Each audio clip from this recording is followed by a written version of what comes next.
we've reduced zoning and subdivision fees by 50%. So you come in with a business, come with an idea, or you want to expand, and you need a zoning permit, it's now 50% less than it was.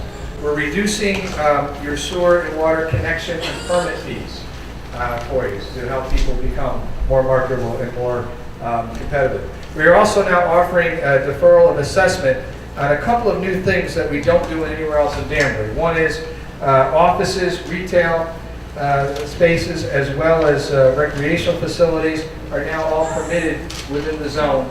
You can get a deferral on your taxes. So what does that mean? It means if you take a building and you put $150,000 of improvements into it, normally our assessor will show up the next day at my direction to charge you $150,000 more on your assessment so we can collect more money. Now we won't do that. You get 7 years of basically no taxes on the improvement to your property, depending on how much you spend in it. So the idea here is to be able to incentivize people when they're making a choice as to where to put their business.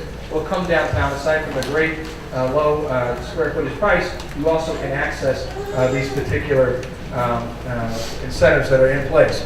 We also have a top of the pile approach now to permitting for anything in the zone.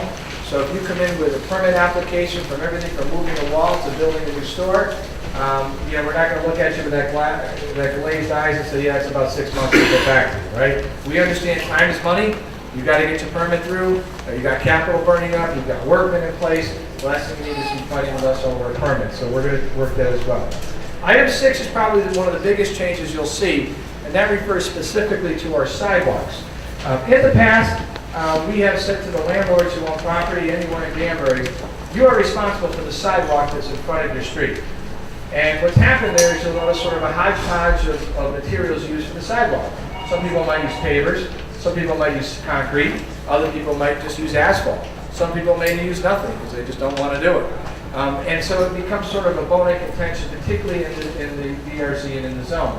What we're saying now is we're going to own, the city will take responsibility for fixing that sidewalk because we want a continuous looking streetscape throughout the zone. We want it to all look the same.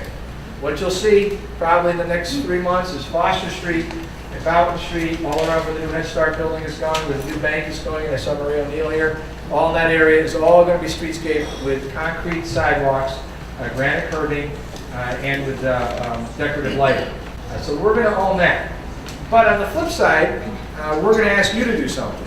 We're going to ask you to own the day-to-day maintenance of that little piece in front of your store, in front of your shop, in front of your business or place of your organization.